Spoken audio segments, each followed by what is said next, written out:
Hello, welcome back to my channel.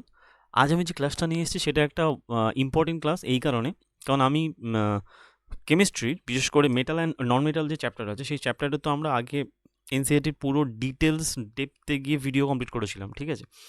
আজকের আমি চেষ্টা করব, আজকের আমি অ্যাকচুয়ালি টপ যে কোশ্চেন্সগুলো হয় মেটাল এবং নন মেটালের, যেগুলো তোমরা আপকামিং এক্সামিনেশনে দেখবে, যেগুলো আরআরবি টেকনিশিয়ান, এএলপি এবং জেইতে এসেছিল 2024-এ, সেই সমস্ত questions to the point in ডেপথে গিয়ে আমরা ডিসকাশন করব। এবং কোশ্চেন্সের সোর্সও আমি, যেহেতু আগেও আমি যখন পড়িয়েছিলাম তখন পয়েন্ট ধরে ধরে দেখে মানে বুঝিয়েছিলাম যে কোন কোন পজিশান থেকে বা কোন কোন সেকশন থেকে কোশ্চেন আসে এই চ্যাপ্টারে, সেই সমস্ত কিছু আমরা ডিসকাশন করব এবং সুন্দরভাবে ক্লাসটাকে কমপ্লিট করব।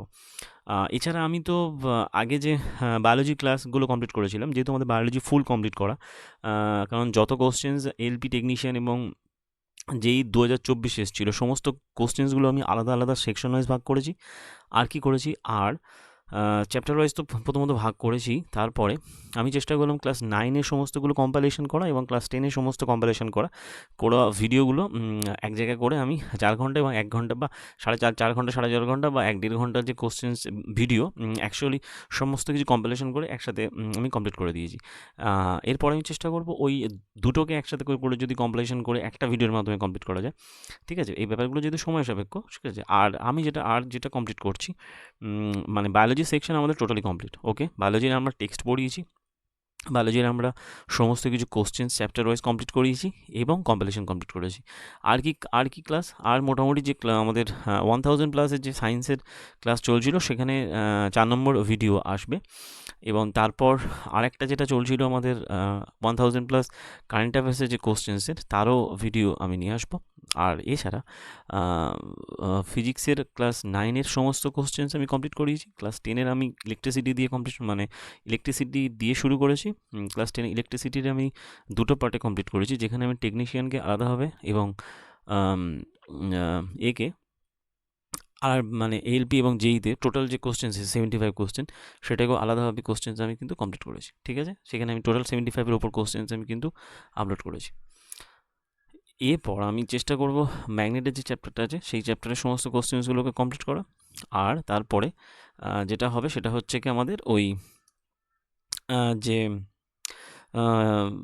লাইট বা বাদবাকি যে চ্যাপ্টারগুলো আছে সেগুলো কমপ্লিট করলে আমরা ফিজিক্স কমপ্লিট হয়ে যাবে এবং এরপর আমার কেমিস্ট্রি কন্টিনিউ চলতে থাকবে। এরপরে আমি মেটালের পরে আমি সম্ভবত কার্বনের যে ওই অ্যারোমেটিক মানে যে কার্বনের যে কম্পাউন্ডগুলো আছে সেটা কমপ্লিট করব, বা যেগুলো যেটা মিক্সচার বা সলিউশনের যে কোশ্চেন্সগুলো আছে সেটা কমপ্লিট করব, এবং ক্লাস 9-এর যেগুলো আছে এটা অ্যাকচুয়ালি র্যান্ডামলি চলতে থাকবে, ঠিক আছে? মোটামুটি আমরা যে সমস্ত কোশ্চেন অ্যাকচুয়ালি পরীক্ষায় আসে তার উপরই বেশি ফোকাস করছি এবং সেগুলোকে আগে আগে আমি কমপ্লিট করাচ্ছি, তারপরে কিন্তু বাদবাকি কোশ্চেন্সগুলো কমপ্লিট হবে, ঠিক আছে? তাহলে চলো ভিডিও কন্টিনিউ করি বেশি কথা না বাড়িয়ে।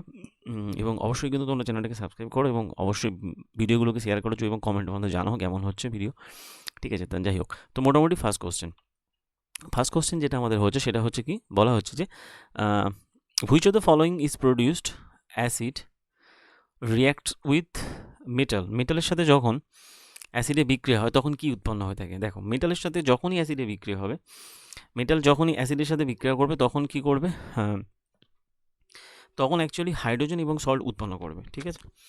এটা অ্যাকচুয়ালি অ্যাসিডের ধর্ম, বা এটা অ্যাকচুয়ালি বলা যেতে পারে যে মেটালের ক্যারেক্টারিস্টিকের মধ্যে পড়ে, ঠিক আছে? তার মানে আমরা এটা জানলাম যে মেটাল যখনই অ্যাসিডের সাথে বিক্রিয়া করে সে কিন্তু মোটামুটি সল্ট এবং হাইড্রোজেন গ্যাস উৎপন্ন করে থাকে, ঠিক আছে?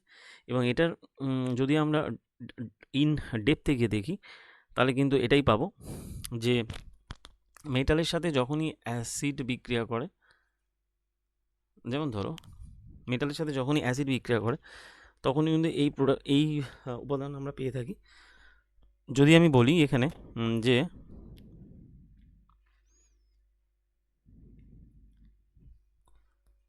Metal plus acid salt plus hydrogen gas, ঠিক আছে? তো এটা এসেছিল কবে? এটা এসেছিল আমাদের আরবি টেকনিশিয়ান এসেছিল কবে? এসেছিল 29/12/2024, ওকে? ব্যাস এটা আমাদের এবারে এর যে ব্যাখ্যাটা আমরা করব সেটা হলো এইটা, যেটা আমরা যখন ওই চ্যাপ্টার পড়েছিলাম তখন আমি এখান থেকে ব্যাখ্যা দিয়েছিলাম। এবং সেখানে আমরা কি দেখব, প্রথমত যে ধাতু এবং লঘু অ্যাসিড বা যে কোনো অ্যাসিডের সাথে বিক্রিয়া করে মোটামুটি মেটাল যখন ধাতুর সঙ্গে বিক্রিয়া করে তখন অ্যাসিড এবং লবণ এবং হাইড্রোজেন উৎপন্ন হয়। যেমন সোডিয়াম পটাশিয়াম বাদ দিয়ে সমস্ত ধাতুই মোটামুটি এর নমুনা সংগ্রহ করা যায় এবং এদের নমুনাগুলোকে সংগ্রহ করা যায়। যেমন টেস্ট টিউবের মধ্যে এই যে ব্যাপারটা বলা হয়েছে, যেমন ধরো যদি লঘু হাইড্রোক্লোরিক অ্যাসিডের সাথে যদি মানে বিক্রিয়া হয়, তাহলে লঘু হাইড্রোক্লোরিক অ্যাসিডের সাথে ধরো কোনো একটা যে ঠিক আছে সোডিয়াম ধাতুর বিক্রিয়া করছে, ঠিক আছে, তাহলে 2HCl আর এখানে যদি ব্যালেন্স করি আমরা, তাহলে এখান থেকে আমরা পাবো কি NaCl, 2NaCl প্লাস H2, ঠিক আছে, 2NaCl এবং প্লাস H2, এটাই হলো আমাদের এন্ড প্রোডাক্ট। এবং সেক্ষেত্রে এটা আমি জাস্ট ব্যাখ্যা দিয়ে বললাম। এরপরে যে ব্যাপারগুলো হচ্ছে সেটা হলো লঘু হাইড্রোক্লোরিক অ্যাসিডের সাথে এছাড়া মানে কে বিক্রিয়া করে, ম্যাগনেসিয়াম, অ্যালুমিনিয়াম, জিঙ্ক, আয়রন প্রভৃতি ধাতুর বিক্রিয়া সমীকরণগুলো মানে অ্যাকচুয়ালি বিভিন্নভাবে হয়ে থাকে। সেক্ষেত্রে আমরা জানি এখানে আবার কয়েকগুলো ব্যতিক্রম আছে, যেমন কোনো ধাতু নাইট্রিক অ্যাসিডের সাথে বিক্রিয়া করে, আবার কোনো এবং হাইড্রোজেন গ্যাস যেটা নির্গত করে না কোনো ধাতু। সেক্ষেত্রে একটা কারণ নাইট্রিক অ্যাসিড একটা শক্তিশালী জারক পদার্থ, মানে অ্যাকচুয়ালি শক্তিশালী জারক দ্রব্য, ঠিক আছে, এটাই হলো এর মেন কারণ। এবং ব্যতিক্রম আছে, ব্যতিক্রমটি কি নাইট্রিক অ্যাসিড হাইড্রোজেন গ্যাসকে মোটামুটি জারিত করে, যেহেতু জারক পদার্থ জারিত করে জল উৎপন্ন করে এবং নিজে বিজারিত হয়ে নাইট্রোজেনের যে কোনো একটা প্রোডাক্ট, সেটা N2 হতে পারে, সেটা NO হতে পারে, NO2 উৎপন্ন করতে পারে। ম্যাগনেসিয়াম এবং ম্যাঙ্গানিজ এই দুটো যে ধাতু আছে, এটা দিয়ে মাল্টিপল টাইম কোশ্চেন এসছে, আমরা দেখাবো পরবর্তীকালে। এই যে ম্যাগনেসিয়াম এবং ম্যাঙ্গানিজ কিন্তু অতি লঘু এইচএনও3 সাথে বিক্রিয়া করে মোটামুটি এরা হাইড্রোজেন গ্যাস উৎপন্ন করে। তাহলে এখানে আমরা কি জানলাম যে এইচএনও3 সাথে মোটামুটি অ্যাসিডগুলো বিক্রিয়া করে হাইড্রোজেন গ্যাস উৎপন্ন করে না, বাট ব্যতিক্রম হচ্ছে ম্যাগনেসিয়াম এবং ম্যাঙ্গানিজ আছে যারা কি করে এই মোটামুটি এই হাইড্রোজেন গ্যাস নির্গত করে। যে এক্ষেত্রে বুদবুদ উৎপন্ন হওয়ার হার ম্যাগনেসিয়ামের ক্ষেত্রে যদি বলা হয় দ্রুততম হয়ে থাকে। এখানে আরেকটা কোশ্চেন আসতে পারে, এখানে এই কোশ্চেনটা এখন আসেনি বাট আসতেই পারে। সেক্ষেত্রে বলা হচ্ছে যে ওই যে বাবলস যেটা হয়, বাবলস যখন আমরা বিক্রিয়া করি যে বাবলসগুলো উৎপন্ন হয় না, বাবলসগুলো উৎপন্ন হয়, সেই বাবল উৎপন্ন হারে যদি দেখি সেক্ষেত্রে সক্রিয়তা সবথেকে বেশি হয়ে থাকে ম্যাগনেসিয়ামে, কারণ বিক্রিয়াতে উৎপন্ন তাপের পরিমাণও সর্বাধিক হয়ে থাকে। সেক্ষেত্রে তাই সক্রিয়তা নিম্নতম কোনটা হয়, ম্যাগনেসিয়াম, অ্যালুমিনিয়াম, জিঙ্ক, আয়রন। এবং কপারের ক্ষেত্রে কোনো বুদবুদ উৎপন্ন হয় না, এখানে একটা ব্যতিক্রম আছে, সেটা হলো কপার। তাহলে সবথেকে বেশি অ্যাক্টিভ হচ্ছে ম্যাগনেসিয়াম, দেন হচ্ছে কি অ্যালুমিনিয়াম, দেন হচ্ছে জিঙ্ক, দেন হচ্ছে আয়রন। এই চারটে কিন্তু এরকম ক্রমে থাকে। এবং এখানে কপারে কোনো বুদবুদ হয় না, কপারে কোনো বুদবুদ কিন্তু হয় না, মানে বাবলস উৎপন্ন হয় না, ঠিক আছে। এগুলো কিন্তু সবকটা কোশ্চেনের মধ্যে পড়ে, মানে এগুলো এতটাই ইম্পর্টেন্ট লাইন, এই লাইনগুলোকে বাদ দেওয়া যাবে না। এখন এবং সেক্ষেত্রে কী হয় যে মোটামুটি কপার লঘু এসেলের সাথে কোন বিক্রিয়া করে না, এই যে লাইনটা দিয়েও কোশ্চেন এসছে এবং কোশ্চেন আসবে। লঘু এসেলের সাথে এরকম দিয়ে দেবে যে এর মধ্যে কে বিক্রিয়া করছে না লঘু এসেলের সাথে, অপশনস দিয়ে দেবে, দিয়ে বলবে কপার আছে, সোডিয়াম আছে, আয়রন আছে, ম্যাগনেসিয়াম আছে। তখন বলতে হবে যে কপার কিন্তু যে ঠিক এই সিলের সাথে বিক্রিয়া করে না, ঠিক আছে। আশা করি এর বাইরে মানে এইখান থেকে যা কোশ্চেন আসবে এর বাইরে কিছু কোশ্চেন কিন্তু আসবে না, এখান থেকে কোশ্চেন আসবে তোমরা কিন্তু অ্যান্সার করতে পারবে। তাহলে আমরা চলে যাই পরের কোশ্চেনের ক্ষেত্রে কি বলা হচ্ছে যে যেটি which of the following electrolytes is used in the electrolytic refining of copper. কপারে যখন আমরা ইলেকট্রোলাইটস মানে তড়িৎ বিশ্লেষণ করে থাকি, সেক্ষেত্রে আমরা কপারের তড়িৎ বিশ্লেষণ পদ্ধতিতে কি মানে কোন ইলেকট্রোলাইটিক পদ্ধতি হিসাবে মানে তড়িৎ বিশ্লেষণ রূপে কী ব্যবহার করে থাকি। এই কোশ্চেনটা সম্ভবত যেটি রিসেন্ট হয়ে যাওয়া কোনো একটা শিফটে এসেছিল, যেটি গ্রুপ ডির পরীক্ষাতেও এসেছিল, ঠিক আছে। তার মানে এতটাই ইম্পর্টেন্ট একটা কোশ্চেন, ঠিক আছে।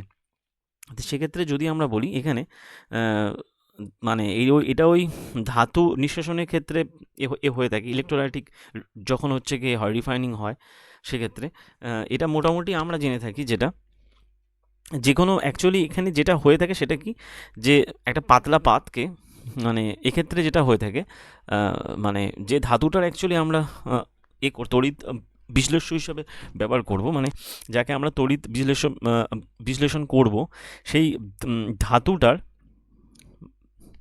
সেক্ষেত্রে যে অশুদ্ধ ধাতু থাকে, সেই অশুদ্ধ ধাতুর দণ্ডকে, অশুদ্ধ যেটা ইমপিওর থাকে, তাকে আমরা অ্যানোড হিসেবে ব্যবহার করি।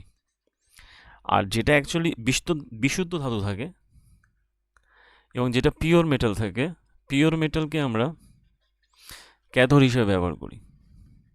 তাহলে যেটা অশুদ্ধ হয় সেটাকে অ্যানোড হিসেবে ব্যবহার করি, যেটা বিশুদ্ধ থাকে তাকে আমরা ক্যাথোড হিসেবে, এটাকে বলা হয় পিওর মেটালটাকে আমরা ক্যাথোড হিসেবে ব্যবহার করে থাকি। সেক্ষেত্রে অ্যাকচুয়ালি মানে এক্ষেত্রে যে ব্যাপারটা হয়ে থাকে, যেটা ধাতুর যে কোনো লবণের জলীয় যে দ্রবণটা থাকে তাকে আমরা মোটামুটি তাকে আমরা তড়িৎ বিশ্লেষ্য হিসাবে, যাকে বলা হয় ইলেকট্রোলাইটিক হিসেবে ব্যবহার করে থাকি। তাই সেক্ষেত্রে ওই এখানে যেমন যদি হয়, এখানে আমাদের কপার সালফেটের জলীয় দ্রবণ, কপার সালফেটের জলীয় দ্রবণটা এখানে ইলেকট্রোলাইটস হিসেবে ব্যবহৃত হয়, এবং ইম্পিওর কপার যেটা থাকে সেটা অ্যানোড।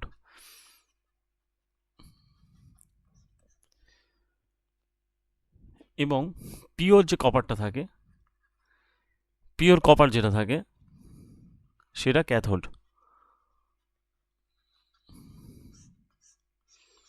সেটা ক্যাথোড হিসেবে ব্যবহৃত হয়। তার মানে এখানে আমরা কি জানলাম, কপার সালফেটের জলীয় দ্রবণ এখানে ব্যবহৃত হচ্ছে ক্যাথোড হিসাবে। তাহলে এখান থেকে সব মোটামুটি আমরা একটা কনসেপ্ট জানলাম, যেটা আমাদের কাজে লাগবে পরবর্তী ক্ষেত্রে। ঠিক আছে। এবং এবং যাবতীয় যা, যদি এই যে প্রসেসটা যখন করা হচ্ছে, এক্ষেত্রে যখন আমরা মানে করব, যখন যেটাকে তড়িৎচালনা করব, সেক্ষেত্রে কপার সালফেটের জলীয় দ্রবণ থেকে বিশুদ্ধ কপারগুলো জমা হবে কোথায়? বিশুদ্ধ কপারগুলো জমা হবে ক্যাথোডে, এবং আর অ্যানোডে জমা হবে অ্যানোড ম্যাট। এখানে জমা হবে অ্যানোড ম্যাট। এটা হলো এই যেটাকে তড়িৎ বিশ্লেষণ পদ্ধতি একটা ইম্পর্টেন্ট পার্ট। যাই হোক, তারপরে যেটা বলা হচ্ছে, according to the reactivity of the series of the metal, which metal pair is found in native state, মানে স্বাভাবিক অবস্থায় প্রকৃতিতে পাওয়া যায় কোন যেটিকে ধাতুকে, বা কোন ধাতুর জোড়কে। সেক্ষেত্রে বলি, যদি আমরা যদি রিঅ্যাক্টিভিটি সিরিজের দিকে যাই, সেক্ষেত্রে রিঅ্যাক্টিভিটি সিরিজের সবথেকে যদি বলা হয় রিঅ্যাক্টিভ এলিমেন্ট কোনটা, সবথেকে রিঅ্যাক্টিভ এলিমেন্ট হয়ে থাকে কে? কপার, দেন কে সোডিয়াম, দেন কে পটাশিয়াম। আমি ভুল বললাম, তার জন্য দুঃখিত। প্রথম সবথেকে হচ্ছে কি বলা হয় পটাশিয়াম, দেন কে সোডিয়াম, দেন কে ক্যালসিয়াম, দেন কে ম্যাগনেশিয়াম, দেন কে অ্যালুমিনিয়াম। ম্যাগনেশিয়াম, দেন অ্যালুমিনিয়াম। ওকে, সবথেকে অ্যাক্টিভ এলিমেন্ট হলো মানে আমাদের পটাশিয়াম। এই অ্যালুমিনিয়ামের পরে একটা গল্প আছে, যেটা হলো জিঙ্ক, আয়রন এবং লেড মানে ধাতু যাকে বলা হয়। তারপরে আমাদের মার্কারি, দেন চলে আসছে কপার, সিলভার, কপার, এটা হলো হাইড্রোজেন। এই যে থেকে লেডের পরে হাইড্রোজেন চলে আসছে, দেন কপার, মার্কারি, সিলভার, গোল্ড এবং প্ল্যাটিনাম। ঠিক আছে, এটাকে আমি অ্যাকচুয়ালি যদি বলি, এই পাঁচটার পরে এই তিনটে ইম্পর্টেন্ট খুব, কারণ পরীক্ষাতে দেয় ম্যাক্সিমাম ক্ষেত্রে এই সক্রিয় সিরিজের। আর তারপরে এদের ক্ষেত্রে ওই প্রতিস্থাপন বিক্রিয়া টিক্রিয়াগুলো যেগুলো হয়, সেক্ষেত্রে এই সিরিজটা কাজে লাগে। তো এই যে হাইড্রোজেন আছে, এই হাইড্রোজেনের তলায় যেগুলো আছে, যেমন কপার, মার্কারি, সিলভার, গোল্ড এবং প্ল্যাটিনাম, এর মধ্যে সবথেকে যে অ্যাক্টিভ এলিমেন্টগুলো হয় সেগুলো কোনটা? সেগুলো হয়ে থাকে সোডিয়াম এবং পটাশিয়াম, সবথেকে যে অ্যাক্টিভ এলিমেন্ট হয়ে থাকে। মানে এরা এমনি বাতাসে রাখলেই এরা যে ঠিক আছে, মানে এদের মধ্যে আগুন জ্বলে ওঠে, এতটাই এরা অ্যাক্টিভ এলিমেন্ট। আর সবথেকে ইনঅ্যাক্টিভ এলিমেন্টগুলো এখানে বলে যে ইনঅ্যাক্টিভ, রিঅ্যাক্টিভিটি সিরিজে ইনঅ্যাক্টিভ স্টেটে পাওয়া যায়, সেটা হলো গোল্ড এবং প্ল্যাটিনাম। এই যে গোল্ড এবং প্ল্যাটিনাম, এদের যদি বলা হয় রিঅ্যাক্টিভিটি সিরিজের দিক থেকে, কিন্তু এরা সবার নিচে রয়েছে, এবং সেই জন্য এদের অ্যাক্টিভিটি খুব কম। এদের উজ্জ্বলতা রয়েছে, এদের ডাক্টিলিটি রয়েছে, এদের যে ঠিক আছে টেনেসিটি রয়েছে, যেগুলো আমরা এই চ্যাপ্টারের প্রথমের দিকে আমরা যখন টেক্সট পড়েছিলাম তখন পড়েছিলাম। ঠিক আছে, এবং এটা এসেছিলো কবে? আরবি টেকনিশিয়ান এসেছিলো 20/12/2024 এবং 24/12/2024। ওকে, খুবই ভেরি ভেরি ইম্পর্টেন্ট। এখন যদি আমরা এটার ক্ষেত্রে দেখি, এই যে সক্রিয় শ্রেণী সব থেকে তলায় রয়েছে যথাক্রমে এটা। ঠিক আছে, তো এটা এক্ষেত্রে যেটা হয়ে থাকে অ্যাকচুয়ালি, যেটা আমি বললাম এই চারটা। যাই হোক, তারপরে ক্ষেত্রে which of the following metal is found in a free state in the earths crust. বলা হয়েছে যে পৃথিবীর স্তরে বা ভূস্তরে মুক্ত অবস্থায় পাওয়া যায়, এর মধ্যে কোন ধাতুটা সবথেকে বেশি পরিমাণ পাওয়া যায়। তো সেক্ষেত্রে আমরা জানি সবথেকে বেশি পরিমাণে যেটা পাওয়া যায় অ্যালুমিনিয়াম, সোডিয়াম, জিঙ্ক আর গোল্ডের মধ্যে সবচেয়ে বেশি পাওয়া যায় গোল্ডকে মুক্ত অবস্থায় বেশি পাওয়া যায় প্রকৃতিতে, আর্থ ক্রাস্টে। এবং এটা এসেছিলো কবে? টেকনিশিয়ান 20/12/2024 এসেছিলো। যাই হোক, আমরা এটা জানলাম। যাই হোক, তারপরে বলা হচ্ছে which of the following often the dilute HCl added to A beaker that contain copper oxide. যখন ডাইলুট HCl যখন কপার অক্সাইডের যে দ্রবণের মধ্যে যখন আমরা অ্যাড করব, তখন কি পাওয়া যায়? তো সেক্ষেত্রে পাওয়া যায় যেটা প্রথমত রেড কালারে কপার ক্লোরাইড পাবো না, এটা কাটা। Blue green colour of the copper chloride পাবো, আর colourless solution of the copper chloride, colourless solution তো হবে না, ঠিক আছে। যেটা অ্যান্সার হবে সেটা আমাদের হয়ে থাকে, যেটা অ্যান্সার সেটা হচ্ছে কি ব্লু গ্রিন কপার ক্লোরাইড, এবং এটা অ্যাকচুয়ালি এই দুটো অপশান এক না, এটা 1 নম্বর হবে, এটা একটা থাকবে, ঠিক আছে। সেই জন্য অ্যান্সার অ্যাকচুয়ালি হবে 2, মানে যেখানে কপারের ওই যোজ্যতা হবে 2 সেটা হবে। আমি এটা কোনো কারণে এটা 1 হবে, এটা 1 লিখতে গিয়ে 2 হয়ে গিয়েছে, যাই হোক। মোটামুটি কপারের যে কপার ক্লোরাইড যেটা পাবো, মানে কপার অক্সাইডের সাথে যখন হচ্ছে কি HCl বিক্রিয়া হয়, সেক্ষেত্রে কপার অক্সাইডের সাথে যখন HCl বিক্রিয়া হয় তখন যেটা পাওয়া যায় CuCl2 প্লাস H2O। এখন এটা কোথা থেকে পাচ্ছি, এখানে যদি আমরা ব্যালেন্স করি 2HCl তবেই কিন্তু আমরা CO2 পাবো। সেক্ষেত্রে এখানে কপারের যোজ্যতা 2+ হয় এবং এটা Cl- হয়ে থাকে, ঠিক আছে। এটাই এই কারণে এখানে আমরা এখানে 2 ব্যবহার করছি, এবং এর কালারটা কী হয়ে থাকে, ব্লু গ্রিন কালার হয়ে থাকে, ঠিক আছে। আরবি টেকনিশিয়ানের যে ঠিক দুটো শিফট টেস্ট ছিল, 30/12 এবং 28/12 2024, ওকে। যাই হোক, তারপরে কোশ্চেন চলে যাই, যেখানে বলা হচ্ছে যে what is the colour of the flame when magnesium burns. তাহলে ম্যাগনেশিয়ামকে যখন আমরা বার্ন করি, মানে যখন ম্যাগনেশিয়াম বাতাসে যখন জ্বালানো হয়, সেক্ষেত্রে কী হয়ে থাকে, কী কালারের শিখা উৎপন্ন হয়। ম্যাগনেশিয়ামের ক্ষেত্রে সবসময় যেটা হয়ে থাকে সেটা হবে সাদা, ঠিক আছে। ম্যাগনেশিয়াম সাদা কালারে উৎপন্ন করে। এবার ব্যাপারটা কী হয়ে থাকে, কেন হয়ে থাকে, এবার আরবি টেকনিশিয়ান এসেছিল 27/12/2024, ব্যাপারটা হয়ে থাকে এরকম যে ম্যাগনেশিয়াম ধাতুতে মোটামুটি একদম প্রথম যে আমরা যখন পড়েছিলাম তখন আমি দেখিয়েছিলাম, তো ম্যাগনেশিয়াম মোটামুটি ধাতু বা বায়ুতে উজ্জ্বল সাদা শিখা জ্বলে ওঠে, সেক্ষেত্রে আমরা দেখেছি। সেক্ষেত্রে আমরা এখানে ব্যাপারটা হয়ে থাকে যে কি চোখের সুরক্ষার জন্য ছাত্ররা এই যে এটা একটা ব্যাক দিয়েছে, যে ধাতুগুলো মোটামুটি অক্সিজেনের সাথে যখনই বিক্রিয়া করে, ওকে, ধাতব অক্সাইড উৎপন্ন করে, যে কোনো ধাতব, যেমন ধরো কপার, যেমন এই যে কপারকে বায়ুতে যখন উত্তপ্ত করায়, এবং এর যে এই যে কালারটা দেয়, এইটা দিয়ে কিন্তু পরীক্ষায় পড়ে। এই যে কপার অক্সাইডের যে এটা হচ্ছে CO, এটা কিন্তু কপার অক্সাইডের, এখানে কপারের যোজ্যতা কিন্তু 2, এটাও পরীক্ষা দেয়। সেক্ষেত্রে এটা বিক্রিয়া করে অক্সিজেনের সাথে বিক্রিয়া করে কোলে কালো বর্ণের এক ধরনের কপার অক্সাইড উৎপন্ন করে, যেটা অ্যাকচুয়ালি কালার হয়ে থাকে কি কালো কালার, ঠিক আছে। এবং এখানে যোজ্যতা হয়ে থাকে, যেমন অ্যালুমিনিয়ামের সাথে বিক্রিয়া করে, অ্যালুমিনিয়াম এখানে কি উৎপন্ন করে, অ্যালুমিনিয়াম অক্সাইড উৎপন্ন করে, Al2O3 উৎপন্ন করে। এরপরে যদি আমরা এর পরের স্লাইডে যাই, যেখানে আমরা দেখবো আরও কী কী, যেমন কপার অক্সাইড কী করে হাইড্রোক্লোরিক অ্যাসিডের সাথে বিক্রিয়া করে। সেক্ষেত্রে এই কপার অক্সাইড অ্যাকচুয়ালি কপার কিন্তু ডাইরেক্ট হাইড্রোক্লোরিক অ্যাসিড মানে HCl সাথে কপারে কোনো বিক্রিয়া হয় না, ঠিক আছে। কপারের HCl সাথে কোনো বিক্রিয়া হয় না, যেটা আমি আগের স্লাইডে বলেছি। কপার অক্সাইড যেটা উৎপন্ন করছে, বায়ুতে দহন করেছে, কালো বর্ণের কপার অক্সাইড পাওয়া যায়, সেটা হাইড্রোক্লোরিক অ্যাসিডে বিক্রিয়া করে। সেটা আমরা আগের দিকে যখন সেকেন্ড চ্যাপ্টার সেখানে দেখেছি, যেখানে ধাতব অক্সাইডগুলো ক্ষারকীয় চরিত্রের হয়ে থাকে। যতগুলো ধাতব অক্সাইড হয়, সেই তোমার অ্যালুমিনিয়াম থেকে শুরু করে যতগুলো ধাতব অক্সাইড হয়, তারা মোটামুটি ক্ষারকীয় চরিত্রের হয়। কিন্তু এখানে যেটা হয়ে থাকে সেটা হচ্ছে যে এই অ্যালুমিনিয়াম অক্সাইড, জিঙ্ক অক্সাইডের মতো কিছু ধাতব অক্সাইড আছে আম্লিক এবং ক্ষারকীয়, যারা বোথ মানে অ্যাম্ফিটোরিক, অ্যাকচুয়ালি এরা অ্যাম্ফিটেরিক এই যে অধর্মী অক্সাইডের মতো আচরণ করে থাকে। এটা জলের সাথে বিক্রিয়া করে বা অ্যাসিডের সাথে বিক্রিয়া করে যখনই। তো এই যে তাহলে মানে ধাতুকে যখন আমরা বায়ুতে দহন করলাম, সেখানে অক্সাইড পেলাম, সেই অক্সাইড অ্যাসিডের সাথে বিক্রিয়া করে যখন যে অ্যাসিডের সাথেও বিক্রিয়া করে, আবার ক্ষারের সাথেও বিক্রিয়া করে এরকম লবণ উৎপন্ন করতে পারে। এবং এটা যেমন অ্যালুমিনিয়ামের ক্ষেত্রে Al2O3 সাথে 6HCl বিক্রিয়া করে, যেমন এটা অ্যাসিড বিক্রিয়া করছে, আবার ক্ষার বিক্রিয়া করছে, এটা অধর্মী। যেমন বেশিরভাগ ধাতব অক্সাইডগুলো জলে অদ্রব্য হলেও কয়েকটা জলে দ্রবীভূত হয়, ক্ষার উৎপন্ন করে, যেমন সোডিয়াম ক্লোরাইড সব থেকে, এবং যে ঠিক পটাশিয়াম ক্লোরাইড। প্রথমত সোডিয়াম এবং পটাশিয়াম অ্যাক্টিভ মৌল। ম্যাক্সিমাম ক্ষেত্রে কী হয়ে থাকে, ধাতব যে ক্লোরাইডগুলো থাকে সেগুলো মানে যেগুলো অ্যাকচুয়ালি অক্সাইডগুলো থাকে, তারা জলে দ্রবীভূত হয় না। বাট সোডিয়াম এবং অক্সাইড এবং পটাশিয়াম অক্সাইড এটা জলে দ্রবীভূত হয়ে কী উৎপন্ন করে, এরা মোটামুটি জলে দ্রবীভূত হয়ে এরা ক্ষার উৎপন্ন করে থাকে।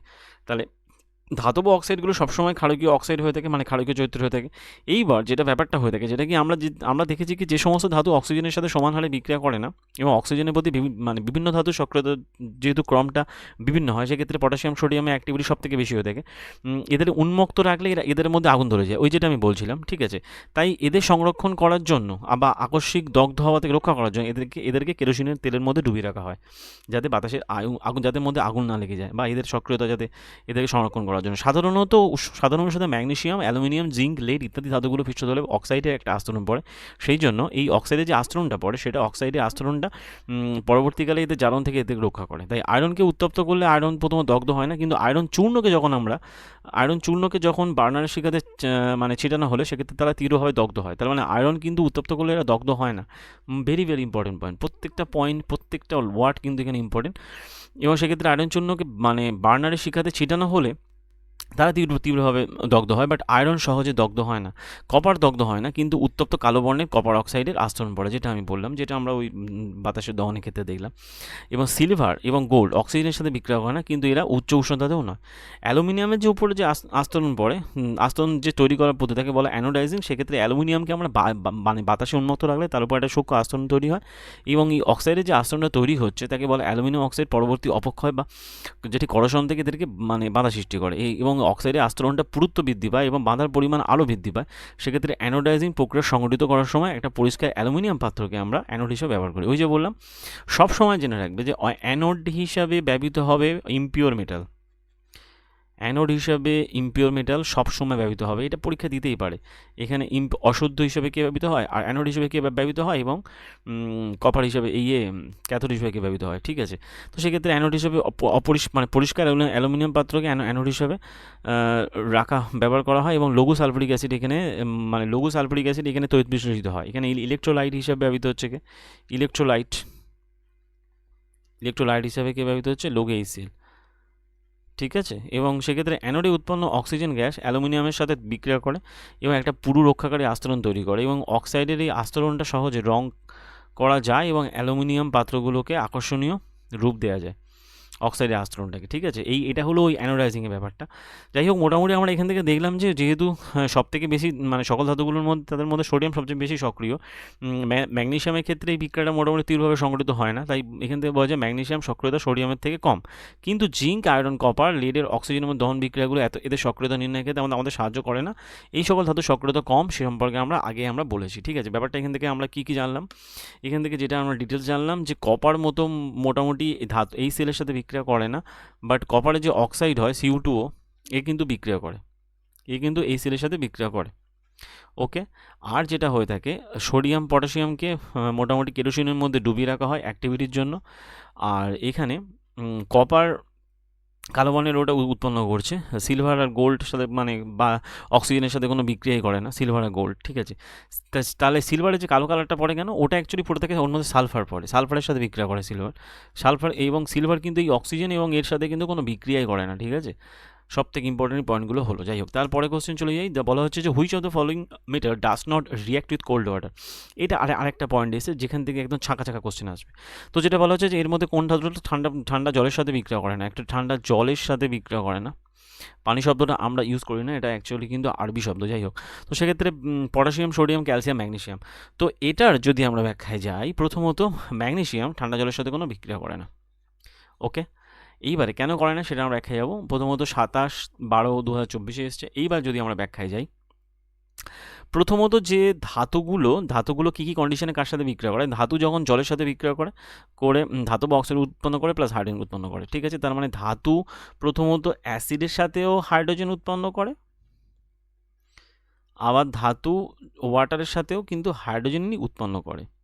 ঠিক আছে, এই দুটো কন্ডিশন মনে রাখতে হবে। এইবারে বলা হয় মোটামুটি ধাতু জলের সাথে বিক্রিয়া করে ধাতু অক্সাইড হাইড্রোজেন গ্যাস উৎপন্ন করে, জলের দ্রব্য অক্সাইডগুলো জলে দ্রবীভূত হয় এবং হাইড্রোক্সাইড উৎপন্ন হয়। সেক্ষেত্রে পটাশিয়াম এবং সোডিয়ামের মতো ধাতুগুলো ঠান্ডা জলের সাথে তীব্রভাবে বিক্রিয়া করে, এবং সোডিয়াম পটাশিয়ামের ক্ষেত্রে বিক্রিয়াটা এতটাই তীব্রভাবে সংঘটিত হয় এটা তাপ উৎপাদিত হয়, এটা ঠান্ডা জলের সাথে বিক্রিয়া করে, এবং সেক্ষেত্রে যেমন এটা তৎক্ষণাৎ হাইড্রোজেন গ্যাস উৎপন্ন হয় এবং গ্যাস অগ্নিসংযোগ ঘটতে পারে। সেক্ষেত্রে কী হয়, পটাশিয়ামের সাথে জলের বিক্রিয়াতে কেউজ উৎপন্ন হয়, পটাশিয়াম হাইড্রোক্সাইড, এবং সোডিয়ামের সাথে সোডিয়াম হাইড্রোক্সাইড উৎপন্ন হয়। জলের সাথে ক্যালসিয়ামের বিক্রিয়াটা এতটা তীব্রভাবে সংঘটিত হয় না, সেক্ষেত্রে হাইড্রোজেন গ্যাসের অগ্নিসংযোগের জন্য মানে জলের সাথে যখন ক্যালসিয়ামের বিক্রিয়া হয় সেটা কিন্তু এতটা তীব্র সংঘটিত হয় না। হাইড্রোজেন গ্যাসের অগ্নিসংযোগের জন্য উদ্ভূত পরিমাণ তাপটা পর্যাপ্ত নয়, সেই জন্য এই দুটোর ক্ষেত্রে তা অগ্নিসংযোগ ঘটতে পারে। সোডিয়াম পটাশিয়ামের ক্ষেত্রে অগ্নিসংযোগ ঘটলেও ক্যালসিয়ামের ক্ষেত্রে অগ্নিসংযোগ হয় না। ঠিক আছে, বাট ঠান্ডা জলে বিক্রিয়া হয়। এবার উৎপন্ন যে হাইড্রোজেন গ্যাসের বুদবুদগুলো থাকে সেটা অ্যাকচুয়ালি পৃষ্ঠতলে আটকে থাকে বলে অ্যাকচুয়ালি ক্যালসিয়ামটা ভাসতে থাকে, মানে এই যে বুদবুদগুলো উৎপন্ন হয় সেইগুলো অ্যাকচুয়ালি ভাসতে থাকে। যাই হোক, তারপর ঠান্ডা জলের সাথে ম্যাগনেসিয়ামে কোনো বিক্রিয়া হয় না, কোনো বিক্রিয়া ম্যাগনেসিয়াম করে না। ম্যাগনেসিয়াম ইভেন উষ্ণ জলের সাথে এই বিক্রিয়াটা যেটা অ্যাকচুয়ালি সংগঠিত করে এবং সেক্ষেত্রে ম্যাগনেসিয়াম হাইড্রক্সাইড উৎপন্ন হয় এবং তার মানে ওই ম্যাগনেসিয়াম হাইড্রক্সাইড MgOH উৎপন্ন হয় এবং তার সাথে হাইড্রোজেন গ্যাস উৎপন্ন হয়। এক্ষেত্রে উৎপন্ন যে এটা হয় হাইড্রোজেন গ্যাস বুদবুদগুলো ধাতব পৃষ্ঠতলে আটকে থাকে বলে ধাতুটা ভাসতে থাকে। তার মানে ক্যালসিয়ামও ভাসে আর ম্যাগনেসিয়ামও ভাসে। ওকে, অ্যালুমিনিয়াম আয়রন এবং জিঙ্কের মতো ধাতুগুলো ঠান্ডা জল বা উষ্ণ জল কারোর সাথে বিক্রিয়া করে না। এরা এমন একটা এলিমেন্ট কে আছে এখানে, অ্যালুমিনিয়াম, আয়রন এবং জিঙ্ক, এরা ঠান্ডা জল উষ্ণ জল কারোর সাথে বিক্রিয়া করে না। এরা বিক্রিয়া করে শুধুমাত্র জলীয় বাষ্পের সাথে। ঠিক আছে, H2O, 3H2, 4H2, মানে এগুলো এক জলের সাথে এবং ধাতব অক্সাইড ও হাইড্রোজেন গ্যাস উৎপন্ন করে। আর লেড, কপার, সিলভার, গোল্ড এরা তো ধাতুর সাথে কোনো বিক্রিয়াই করে না। লেড যেটা হয় আমাদের Pb, copper Cu, silver Ag, gold Au, ধাতুগুলো কোনো বিক্রিয়াই করে না। তার মানে ব্যাপারটা হলো এরকম, ম্যাগনেসিয়াম ঠান্ডা জলের সাথে বিক্রিয়া করে না, ম্যাগনেসিয়াম গরম জলের সাথে বিক্রিয়া করে। আবার অ্যালুমিনিয়াম, আয়রন, জিঙ্ক ঠান্ডা গরম জল কারোর সাথে বিক্রিয়া করে না। এরা কি করে শুধুমাত্র জলীয় বাষ্পের সাথে, এরা অ্যাকচুয়ালি কি করে জলীয় বাষ্পের সাথে বিক্রিয়া করে আয়রন। সেই জন্য ওই যে লোহায় মরচে পড়ে, অ্যালুমিনিয়ামের উপরে এক ধরনের স্তর পেয়ে যায়, এরা জলীয় বাষ্পের সাথে বিক্রিয়া করে থাকে। এগুলো আমি সবই ডিটেলস পড়েছিলাম, জাস্ট এখন একবার করে রিভিশন করানো হচ্ছে যাতে ওই কোশ্চেনের মাধ্যমে, ঠিক আছে, যে কোশ্চেনগুলো এসেছিলো। যাই হোক, identify the gas that evolve when magnesium and manganese react with nitric acid. তাহলে ওই যে বললাম অ্যাসিডের সাথে তো প্রথমত বিক্রিয়া মানে সবাই যে হাইড্রোজেন গ্যাস উৎপন্ন করবে তা নয়, বাট ব্যতিক্রম যেটা আছে ম্যাগনেসিয়াম এবং হাইড্রোজেন ম্যাঙ্গানিজ যারা আছে মোটামুটি যারা হাইড্রোজেন গ্যাস উৎপন্ন করে থাকে। ঠিক আছে, একটু আগে আমরা পড়েছিলাম। আরেকবার টেকনিশিয়ান এসছে 29/12/2024। যাই হোক, এটা যদি ব্যাখ্যা দিকে ওই যে একটু আগে যেটা আমি বললাম মোটামুটি ম্যাগনেসিয়াম এবং অতিলঘু যেটা এটা হয় অতিলঘু HNO3 সাথে মোটামুটি বিক্রিয়া করে এটা কী করে থাকে হাইড্রোজেন গ্যাস উৎপন্ন করে থাকে। ঠিক আছে, যাই হোক, তারপরে কোশ্চেনে চলে যাই, যেখানে বলা হচ্ছে যে 9 দাগে বলা হচ্ছে যে which of the following metal is least reactive with acids.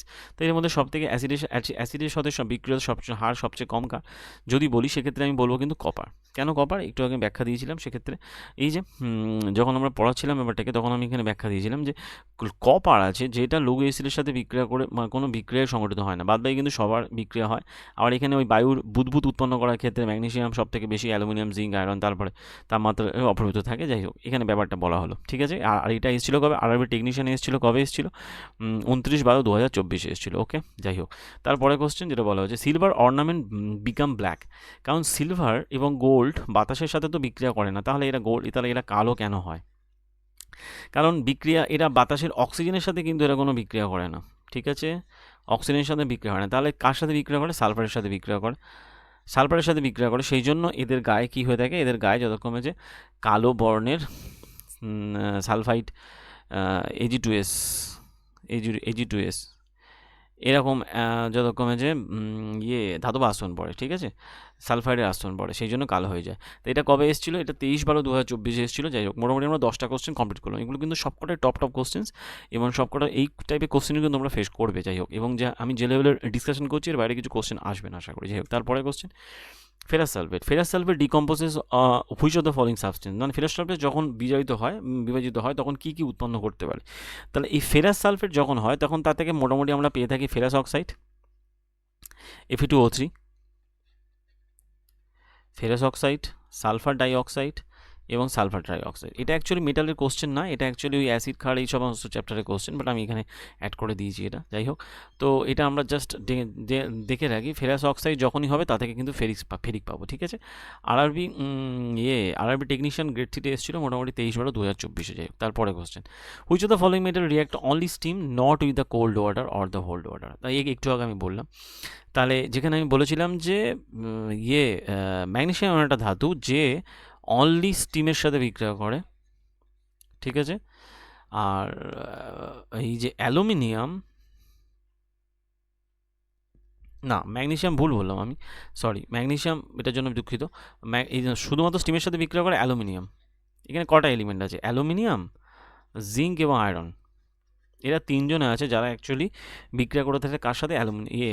স্টিমের সাথে বিক্রিয়া করে। ম্যাগনেসিয়াম তো ঠান্ডা জলের সাথে বিক্রিয়া করে না, এ অ্যাকচুয়ালি গরম জলের সাথে বিক্রিয়া করে, এ হট ওয়াটারের সাথে বিক্রিয়া করে ম্যাগনেসিয়াম।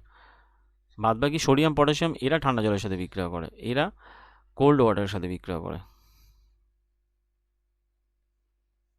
ওকে, আরবি টেকনিশিয়ান এসেছে 20/12/2024, যাই হোক। তারপরে কোশ্চেন বলা হচ্ছে which of the following metal is least reactive towards the dilute hydrochloric acid. নিচের কোন ধাতুটা পাতলা হাইড্রোক্লোরিক অ্যাসিডের প্রতি সবচেয়ে কম মানে বিক্রিয়াশীল? তো হাইড্রোক্লোরিক অ্যাসিডের প্রতি যদি সবথেকে কম বিক্রিয়াশীল least reactive to to to বলা হয় টুয়ার্ডস ডাইলিউট, সেক্ষেত্রে আমরা যেটা জানি সেটা হচ্ছে আমাদের আয়রন। বাদবাকি সব কটা আয়রন একমাত্র সব থেকে কম অ্যাক্টিভ, যেটা বলা হয় যে এর সাথে বিক্রিয়াশীল। তো এটা এসেছিল কবে? আরবি টেকনিশিয়ান এসেছিল 26/12/2024। ওকে, যাই হোক। তারপরে কোশ্চেন বলা হচ্ছে in electrolytic refining procedure the cathode is made of. Electrolytic যখন যে ওই শোধন প্রক্রিয়াতে ক্যাথোড হিসেবে ব্যবহার করা হয় কাকে? ক্যাথোড হিসেবে ব্যবহার করা, এই যে একটু আগে আমি বললাম, আমি ইমপিওর মেটাল হিসেবে ব্যবহার করা হয় কাকে? অ্যানোড। অ্যানোড হিসেবে ব্যবহার করা হয়, আর পিওর মেটালটাকে ব্যবহার করা হয় ক্যাথোড হিসেবে। ঠিক আছে, একটু আগে আমি রিয়াকশন বললাম এটার। আর যেটাকে মেটাল সল্ট যেটা থাকে সেটা অ্যাকচুয়ালি ব্যবহৃত ইলেকট্রোলাইট হিসেবে, ইলেকট্রোলাইট মানে তড়িৎ বিশ্লেষ্য হিসেবে ব্যবহৃত হতে পারে। আরবি টেকনিশিয়ান গ্রেড সিটে এসেছিল 20/12/2024। ঠিক আছে, এবং এটা যদি আমরা ব্যাখ্যা দেখি, সুন্দর করে ব্যাখ্যা দেখবো। জাস্ট ইমেজটাকে যদি দেখি আমরা, এই যে এখানে আমি ইমেজটাকে যদি একটু জুম করে দেখাই, সেক্ষেত্রে আমি দেখাবো এই যে ব্যাপারটা হচ্ছে আমার এইটা, যেখানে বলা হচ্ছে ক্যাথোড হিসেবে ব্যবহৃত হচ্ছে কোনটা? অশুদ্ধ আর বিশুদ্ধ। এটা হলো অ্যানোড হিসেবে ব্যবহৃত হচ্ছে কোনটা? অ্যানোড হিসেবে ব্যবহৃত হচ্ছে এই যে অশুদ্ধ কপার, এটা যেখানে অ্যানোড মার্ক জমা হচ্ছে। ঠিক আছে, অ্যানোড মার্ক জমা হয় কোথায়? অশুদ্ধ কপারে। আর এটা অ্যাকচুয়ালি বিশুদ্ধ কপার হিসাবে ক্যাথোড ব্যবহৃত হয়, এবং তদ্বিশ্লেষ রূপে আম্লিক কপার সালফেটের দ্রবণ ব্যবহৃত হয়ে থাকে। ঠিক আছে, যাই হোক, মোটামুটি আমরা এটা কমপ্লিট করলাম। এরপরে কোশ্চেনে আমরা যাব, তার আগে তো ব্যাপারটা আমি বলেই দিলাম ডিসকাশন হিসাবে। তো যখনই তড়িৎ বিশ্লেষণ করা হয় সেক্ষেত্রে ক্যাথোডে ধাতু সঞ্চিত হয়। তো এটা আচ্ছা, এটা আমি যদি ব্যাখ্যাটা আরেকটু বাড়িয়ে দিই, সেক্ষেত্রে আমার কী হয়? বিশুদ্ধ ধাতুগুলো কোথায় জমা হয়? ক্যাথোডে জমা হয়। আর যেটা দ্রব্য অপদ্রব্য অশুদ্ধি চলে আসে, সেটা অপদ্রব্য হিসেবে অ্যানোডের তলদেশে পড়ে থাকে, একে বলা হয় অ্যানোড মান। ঠিক আছে, আর ধাতু মোটামুটি এই তড়িৎ বিশ্লেষ রূপে তড়িৎ বিশ্লেষ্য দ্রবণ হিসেবে ব্যবহার করা হয়। এইগুলোকে ব্যাখ্যা দেওয়া হয়েছে। ঠিক আছে, যাই হোক। তারপরে question which of the following element is extracted by the electrolytic reduction. তাহলে ইলেকট্রোলাইটিক রিডাকশনের মাধ্যমে কোন পদার্থকে মানে আলাদা করা যায়?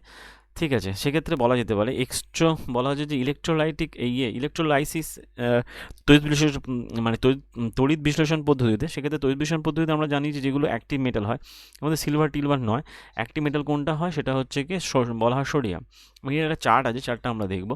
এটা আগে দেখি কোশ্চেনটা কোথায় এসেছিলো। টেকনিশিয়ান 28/12/2024 এসেছিলো।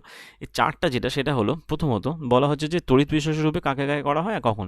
প্রথমত ওই যে অ্যাক্টিভিটি সিরিজ অনুযায়ী যে কটা 5টা এলিমেন্ট আছে, যেটা আমি নাম বলেছিলাম, সেই 5টা element sodium potassium calcium magnesium aluminium, এদেরকে তড়িৎ বিশ্লেষণ পদ্ধতিতে মানে ইলেকট্রোলাইসিস পদ্ধতিতে ধাতু পৃথক করা হয়। ঠিক আছে, তারপর কার্বন বিজারণ পদ্ধতিতে কারা আসছে? অপেক্ষাকৃত যে মৌলগুলো হয়, অ্যাকচুয়ালি এই যে সক্রিয়তা মধ্যবর্তী শ্রেণী যেগুলো থাকে, সেগুলো যেমন হচ্ছে কি তোমার জিঙ্ক, আয়রন, লেড এবং কপার, এদেরকে মোটামুটি থাকে।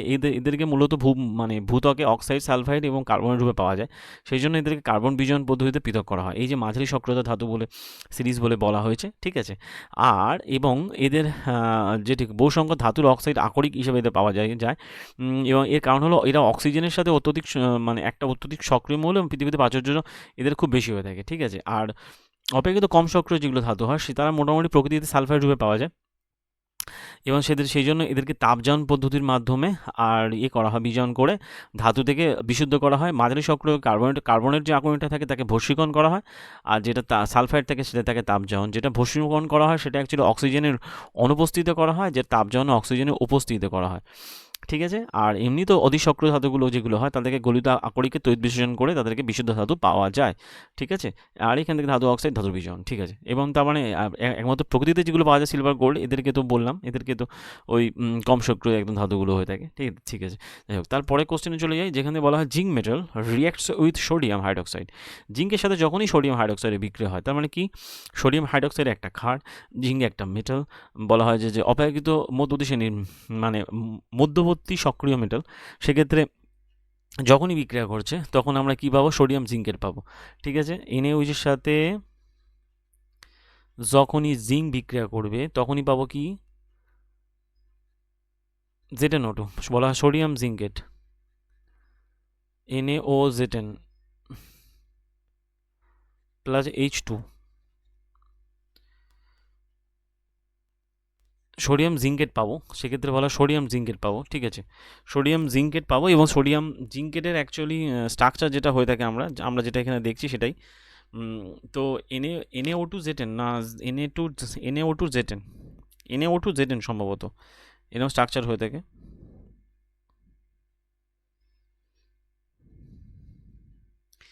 Na2ZnO2 হবে, Na2ZnO2 এরকম ব্যাপারটা, এরকম ওই রকম হয়, Na2ZnO2, হ্যাঁ হ্যাঁ হ্যাঁ, ঠিক আছে ঠিক আছে ঠিক আছে। যাই হোক, এখানে ব্যাপারটা দাঁড়া হচ্ছে 2 Na হচ্ছে, আর এখান থেকে O2 হয়ে এই তো হয়ে গেল, হাইড্রোজেন গ্যাস উৎপন্ন হচ্ছে, এবং এটা অ্যাকচুয়ালি সোডিয়াম বিক্রিয়া করে সোডিয়াম জিঙ্কেট উৎপন্ন করে থাকে, ঠিক আছে। খুবই ভালো কোশ্চেন একটা। যাই হোক, তারপরে কোশ্চেন, যদি মানে বলা হয়েছে যে which metal produce hydrogen gas when treated with very dilute nitric acid. আমরা এখানে জানি যে ঠিক যে মানে ম্যাক্সিমাম যে মেটালগুলো আছে তারা কিন্তু হাইড্রোজেন গ্যাস উৎপন্ন করে না নাইট্রিক অ্যাসিডের সাথে বিক্রিয়া করে, ঠিক আছে। তা একমাত্র করে থাকে কে? Magnesium manganese.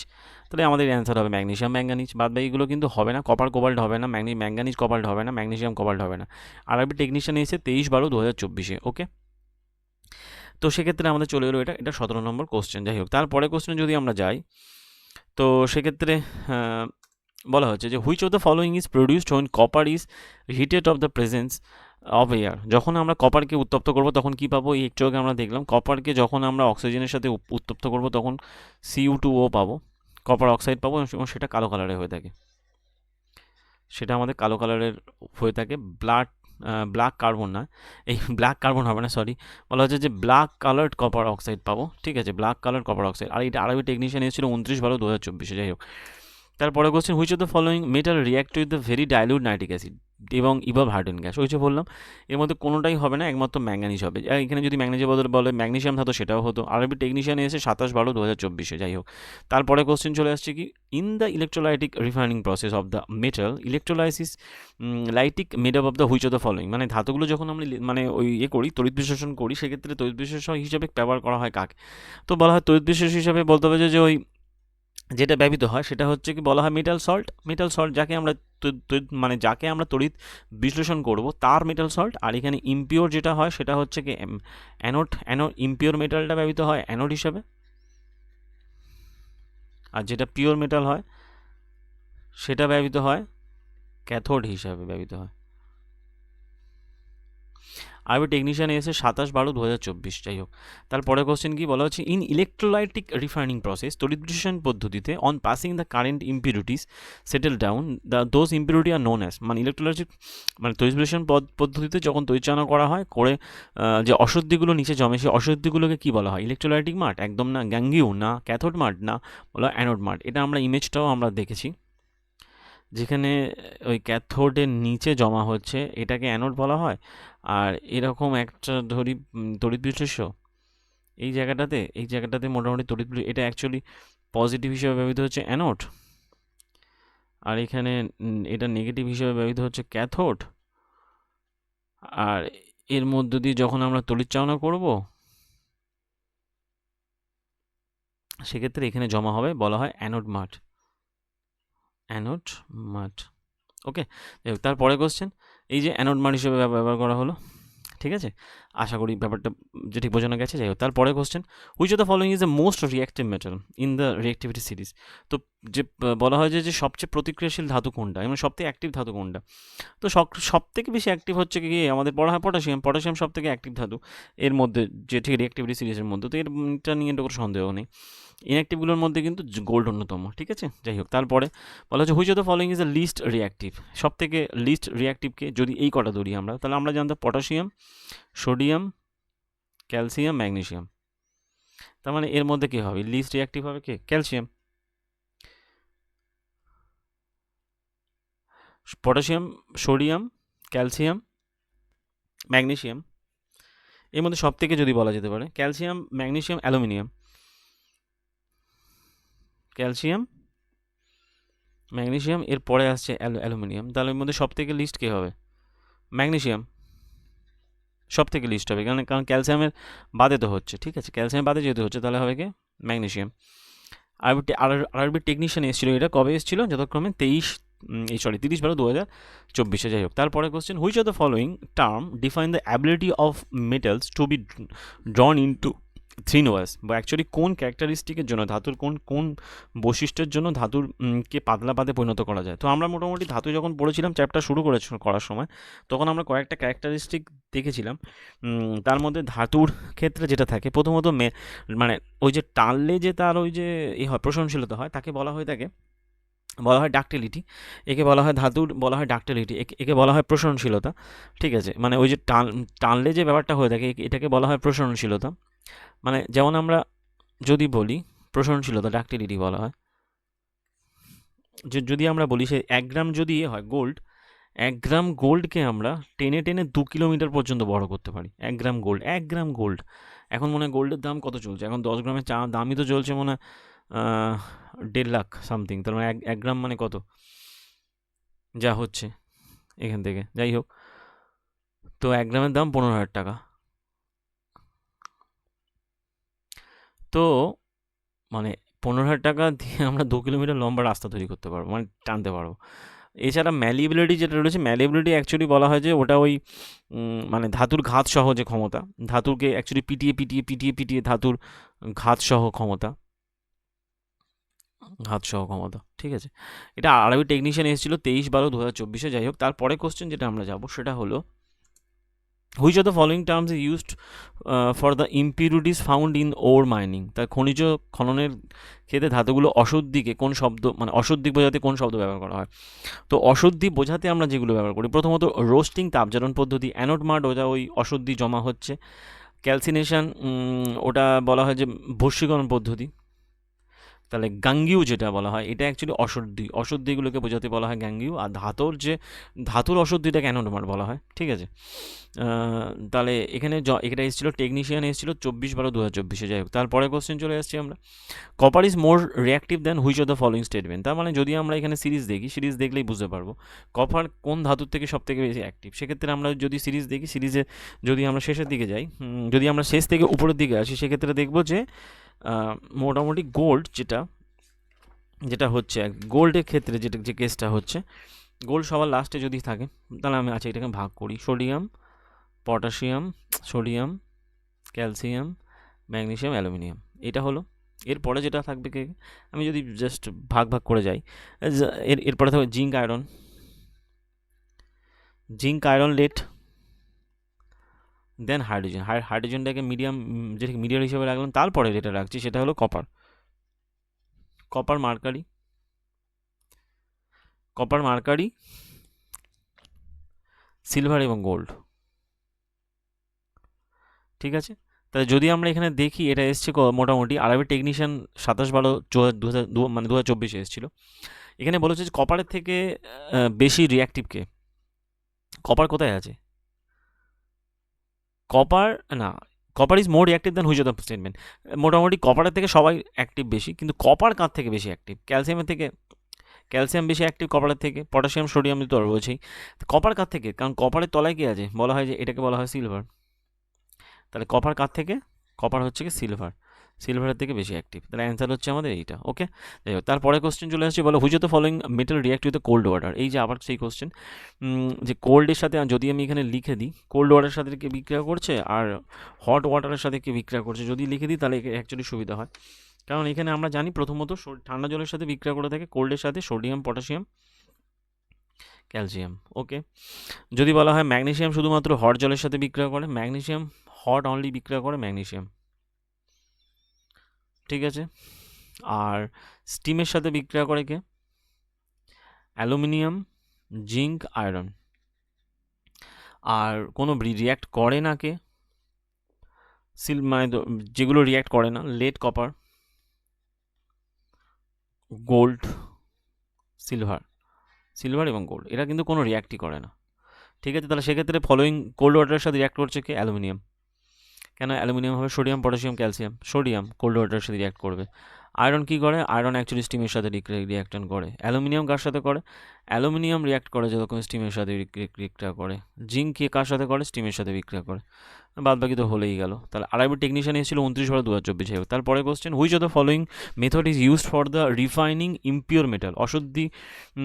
মানে অশুদ্ধিকে পরিশোধনের জন্য ব্যবহৃত হয় কোন পদ্ধতি? বলা ইলেকট্রোলাইটিক রিফাইনিং। ইলেকট্রোলাইটিক রিফাইনিংয়ের মাধ্যমে আমরা সমস্ত অশুদ্ধিকে দূর করে থাকি। অয়েলিং টয়েলিং হবে না, পেন্টিং টেন্টিং কিছু হবে না।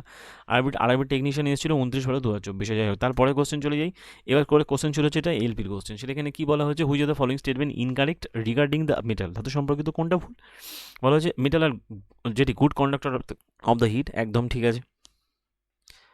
তারপরে বলা হচ্ছে metal have to be drawn into the thin wire, মানে ধাতুকে টেনে টেনে পাতলা পাতে পরিণত করা যায়, এটাও ঠিক আছে। Lead and mercury are the comparatively good conductor of the heat, না লেড আর মার্কারি সেক্ষেত্রে তুলনামূলকভাবে ওরকম হিট কন্ডাক্টর মানে কন্ডাক্ট করে না। আর metal in the pure state the shining surface, হ্যাঁ যখন এরা মানে এরা বিশুদ্ধ থাকে তখন এদের পৃষ্ঠতলা চকচক করে। তার মানে তিনটে ঠিক, বাদ বাকি যেটা হবে না সেটা হলো এইটা লেড মার্কারি। আর এটা এসছে আরবি এলপিতে 26/11/2024। হোক। তারপরে question, which of the following metal can not be cut with a knife? এর মধ্যে কোনটা? হ্যাঁ, কোন যেটি মেটালকে ছুরি দিয়ে কাটা যায় না? যেটা কাটা যায় সেটা হচ্ছে সোডিয়াম, লিথিয়াম, পটাশিয়াম। যেটা কাটা যায় না ছুরি দিয়ে সেটা হলো কপার, কারণ কপার কিন্তু মানে শক্ত এলিমেন্ট হয়ে থাকে, সেই জন্য কপারে কাটা যায় না। আর এলপি দিয়ে ছিল 29/11/2024। ঠিক আছে, সব কটা কোশ্চেনই মোটামুটি ইম্পর্টেন্ট। তারপরে which of the following metals are mixed with the iron and get stainless steel? এখানে এটা ইম্পর্টেন্ট যে ওই কতগুলো অ্যাকচুয়ালি হয়, যেগুলোকে বলা হয় যে সংকর ধাতু ছাড়া পাওয়া যায়। তার মধ্যে ইম্পর্টেন্ট যেটা বলা হচ্ছে যে আয়রনের সাথে যখন হচ্ছে স্টেনলেস স্টিল, মানে আয়রন পাওয়া যায় স্টেনলেস স্টিলের সাথে বিক্রিয়া করে, সেক্ষেত্রে স্টেনলেস স্টিলের সাথে যখন বিক্রিয়া করে পাওয়া যায় সেক্ষেত্রে বলা হয় নিকেল টিন না, নিকেল জিঙ্ক না, নিকেল কপার না। যে ঠিক নিকেলের সাথে যখন ক্রোমিয়ামে বিক্রিয়া হয় আয়রনের, তখন কিন্তু আমরা পেয়ে থাকি স্টেনলেস স্টিল, এবং তার সাথে কার্বনও থাকে। ঠিক আছে, এটা আরবি টেকনিশিয়ান এলপিতে এসেছিল 26/11/2024। এছাড়া কতগুলো আছে, যেমন ধরো কপার আর জিঙ্ক কি বলা হয়? পিতল, যাকে বলা হয় ব্রাস। যে সংখ্যা ধাতুগুলো কপারের সাথে যদি টিন বিক্রিয়া করে, টিন ক্ষেত্রে হবে বলা হয় কাঁসা, যার নাম হচ্ছে ব্রোঞ্জ। কপারের সাথে টিন বিক্রিয়া করে। কপারের সাথে যখন আমরা অ্যালুমিনিয়ামে বিক্রিয়া করব, তখন তাকে বলা হয় যে রোল্ড গোল্ড, বলা হয় রোল্ড গোল্ড। এটা কিন্তু সব ইম্পর্টেন্ট, কারণ পরীক্ষায় আসতেই পারে। এবং কপারের সাথে যখন tin plus zinc plus lead PB যখন বিক্রিয়া করব, তখন আমরা পাবো গান মেটাল। এগুলো বিভিন্ন গান মেটাল বিভিন্ন শক্তপোক্ত জিনিস তৈরি করতে কাজে লাগে।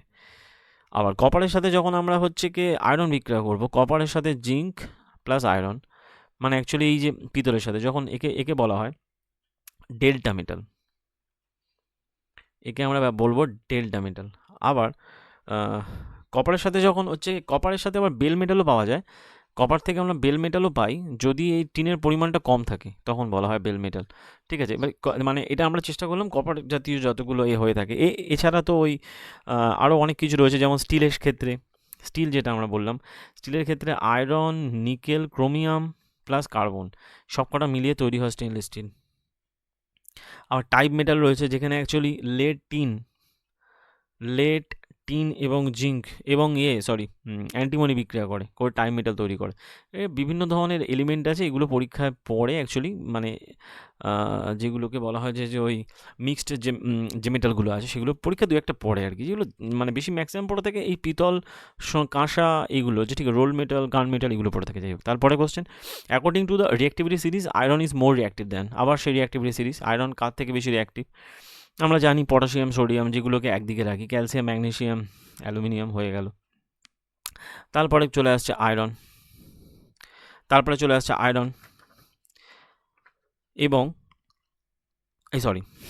ওই জিঙ্ক আয়রন, তারপর আয়রন, তারপর লেড, তারপরে আমাদের হাইড্রোজেন। তারপরে চলে আসছে কপারের পরে চলে আসছে পিবির পর চলে আসছে আমাদের সিলভার, তারপরে মার্কারি, এই silver gold, copper, mercury, silver, gold. তো সেক্ষেত্রে বলা হচ্ছে যে iron is more reactive than? Iron কার থেকে বেশি রিঅ্যাক্টিভ?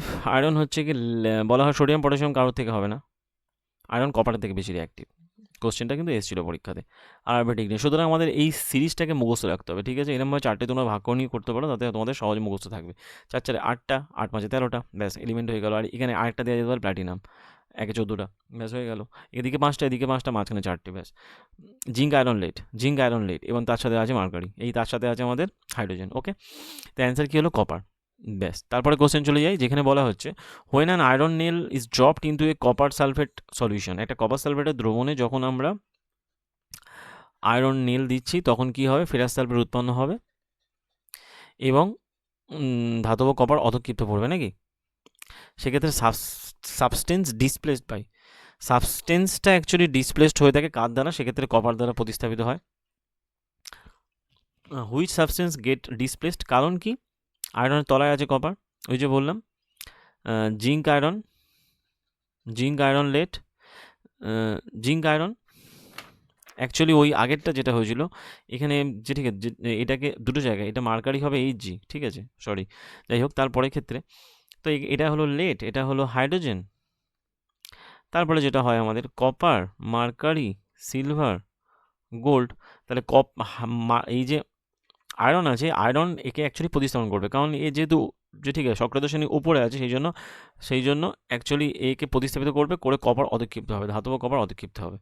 ঠিক আছে, ভালো সলিউশন। আর আমি এলপিতে এসেছিল 28/11/2024। যাই হোক, তারপরে question, which of the following electrolyse is used in the electrolytic refining copper. ওই যে আবার সেই একই কোশ্চেন এসছে ঘুরে ফিরে, বলা হয় কপার সালফেট ইলেকট্রোলাইটিক ব্যবহার করা হয়, যেটা এটা অ্যাকচুয়ালি টেকনিশিয়ানও এসছে, আবার এলপিতেও এসছে। ঠিক আছে, এলপি এসেছিল 25/11, সেক্ষেত্রে কপার সালফেট ব্যবহার করা হয় অ্যানোড হিসাবে ইম্পিওর মেটাল,